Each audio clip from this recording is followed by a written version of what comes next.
The Outer Worlds is 1 week away at this point. In fact, 1 week from right now, all of you watching, assuming you actually buy the game, will be playing if you want to be. I'll actually go over the more explicit release times in this video, but just overall in this video, I want to get you up to date, give you a bit of a recap as to what you can expect around this game, and all of the essential stuff you need to know, including some of the most recent news. There's been a lot of stuff coming out over the past couple of days, and even further, things like a new trailer that just dropped earlier today. So if you're somebody that's excited for this game or just wants to know what to expect from it, this is definitely going to be the video you want to watch. And of course, also, if you are excited for this game, you can subscribe. I will be live streaming an entire playthrough of the game as well as posting my own review, hopefully informing you guys a little bit as to what you can expect from it. But on the topic of what can you expect from the Outer Worlds, what exactly is this? It's going to be a new space-based RPG from Obsidian Entertainment. I think one of the first things to actually clarify is the world of the Outer Worlds. It's space and there is space travel, but it's more of a fast travel system. You're going to have your own ship that you can board, explore, and that will act as a hub for all of your companions, and there are going to be several planets and other locations you can go to. From one of the recent gameplays, we saw this little fast travel destination map. It's not totally clear if all of these will be travelable. Well, you know, at least some of them, some of the major planets, some of the other things like asteroids or moons that you can go to, but this is the space travel part. It's nothing like Elite Dangerous where you're flying around manually controlling a ship. Although as you saw just there are several planets coming with this game. The two big ones are Terra 2 and Terra 1. Terra 2 is going to be the main planet. This is where a lot of the people are and kind of where the brainwashed people are. In the Outer Worlds, one of the major themes is people are living a corporate life. Their biggest concern and desire in life is to succeed on a corporate level, and they really value that above all else. And as a result, they have very strong allegiances and almost a brainwashed effect to some of these corporations that rule this area. They think everything's going super well, while in reality, some of these towns are getting a little bit broken down. Over the past week or so, if you want to see more of this, several gameplays have actually been released taking a look at Terra 2. You can check out some of the major towns and locations and some of the early on quests that you will be able to do here, but of course that will contain spoilers for whatever quests are being completed there. It's also important to note that Terra 2 is not an open world. It's more of a linear open world-esque style. You won't be able to walk around endlessly everywhere on this planet, but in some of these sectioned off locations. Although it still does allow a lot of freedom. Even though there are only certain locations you can go to, once you're in that location, you could pretty much do whatever you want. Conversely, Terra 1's the other major planet. I actually posted a ton of gameplay from an event I was invited to by Obsidian and Private Division a couple of months ago. This one was not colonized, so all the people here don't really have any allegiance to the corporations. They're actually pretty anti-corporations, but also it's more of a wasteland. You find a lot of interesting and scary creatures, and traveling in between some of these planets as well as some of the other locations, such as some of the asteroids we've seen in some of the trailers, is going to be a major part of this game. One of the other big questions around this is its relation to Fallout New Vegas. Obsidian is arguably best known for the creation of New Vegas, so how does the Outer Worlds compare with that? Well, Obsidian themselves have really described the Outer Worlds as being a spiritual successor to Fallout New Vegas. A few weeks ago now, I made a full video looking in depth at that, but just speaking broadly, some of the main differences are, again, this is not a proper open world. This is actually only a AA game, not a full-fledged AAA game, so it's a bit of a smaller scale, although it does have some of those great and amazing RPG elements, as well as the heavy focus on choice and consequence through dialogue and other options like we saw with Fallout New Vegas. So if you like the fact that you could create your own character into almost anything, that you had a lot of interesting dialogue encounters, The Outer Worlds is definitely going to be a game for you. Speaking of building your character, a ton of new information has recently just come out around this also. Fully fledged videos of the character creation system in action have been posted, but of course also these will come with some spoilers. Although you can see how in depth this system can get. You have a lot of options and a lot of functionality here as to how exactly you want to play this game. Even further, another pretty cool website that has recently been posted is from Nukes and Dragons, and this is effectively going to be a character builder tool, so you can input your own values and try and spec out some character builds ahead of time. It also is a really easy way to understand what's happening here. It's actually a fairly complex system being made up of both attributes, skills, and perks, and each of those kind of intertwining or having some effects on each other. But in essence, the takeaway from this is there's a lot of options here. You could go for some of those typical playthroughs, like a combat focused one, a dialogue focused one, or even kind of new new with the Outer Worlds a companion-focused one, where your strength is actually in those who are following you, and they'll augment your own abilities, but also just be really relevant and powerful in-game. And based on some of the interviews, even some of the ones from the past 24 hours, it seems like they really put a lot of work and emphasis on this. It's been described multiple times how they've had people do kind of just weird or different playthroughs in their play testing. Somebody did a kill everything playthrough. Somebody did a playthrough where they never fired a gun, and I assume that means also never swung a sword. While designing some of the main quests, they kept in mind how somebody who was stealth-focused, combat-focused, or dialogue-focused might want to handle those situations, and they edited things for them. Although they also do describe that for some of the side quests, it is a little bit more focused. It might just be super beneficial to have a combat focus some of the time, or one of the other alternates some other times. But large in part, especially for the main quest, it seems like all of those various playstyles are kept in mind and actually have a route provided for you. But overall, the main takeaway from that should be, if you like true RPGs, where you actually can create your own character and be whoever you want in that world, it seems like the Outer Worlds will provide that for you. So maybe hearing all of that, you're pretty sold on this game. You actually want to purchase it. Over the past few days, we've actually heard a lot of other details in this regard also. We finally got some recommended system specs for PC users. For whatever reason, this was really late. It actually only came out yesterday, which being just about a week before release is a lot later than most games. But if you are on the low end of hardware, that is definitely something important to take a look at. Although speaking broadly, those specs are pretty inclusive. That is definitely a pretty low bar for being able to run this game. Even further, we have heard that there are going to be enhanced editions for both Xbox One X and PS4 Pro. There was actually some misreporting around this. Initially, it was described how PS4 Pro wouldn't have any additional enhancements over a regular PS4, but that is in fact not true. On PS4 Pro, it will upsample from 1440p to 4K. On Xbox One X, it'll include 4K textures and resolution natively. You also can pick this up with Xbox Game Pass. You could actually start a free trial for just $1, so you could play the Outer Worlds for a couple of weeks for literally just $1, that being applicable on both PC and consoles. And in fact, if you actually are an Xbox user, you could download the Outer Worlds right now, even if you purchased it through Game Pass. On the regular Xbox One, the download should be about 18 gigabytes. On the Xbox One X, it should be 38 gigabytes, and it's likely we see something very similar on PS4 and PC. But, and this part's really important, especially for those of you with limited download speeds, there's actually going to be a fairly large day one patch with this game, that being 38 gigabytes for Xbox One players and 18 gigabytes for PS4 players. But if you preload the game digitally, you actually will have this patch included, so you should be mostly okay. But if you're buying a retail copy, you'll basically have to download all of that. So basically have to download the entire game if you go to the store and actually buy a disc version. There's also some important notes around when you could actually play this. There's going to be a difference between PC and consoles. Technically, the Outer Worlds releases on October 25th, that is the Friday, but for PC, the release time is going to be when it actually hits October 25th in New Zealand. So for example, for Eastern Time, it's going to be at 7 p.m. on Thursday, October 24th. There's a map showing all the various time zones, but that's actually only for PC. On consoles, it's actually going to be at midnight on most local times.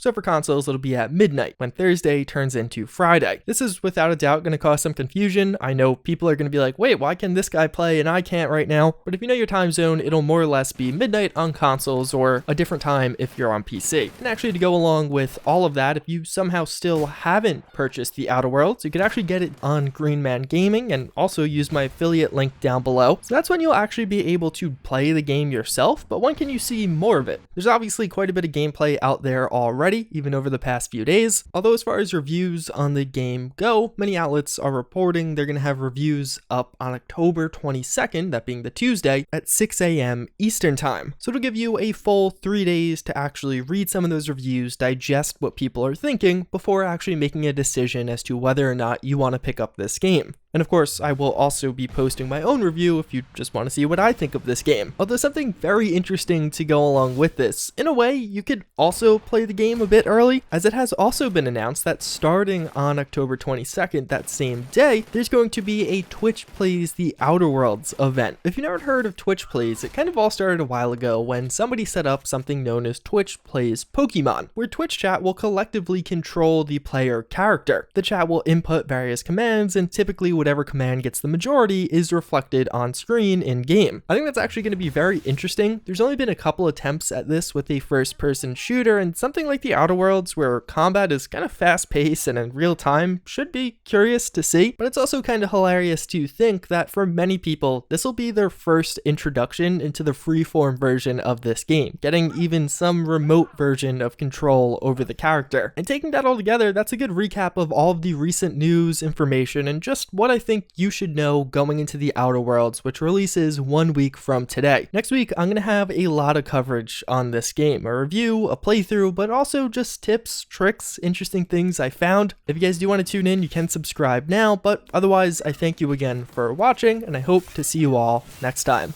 Later.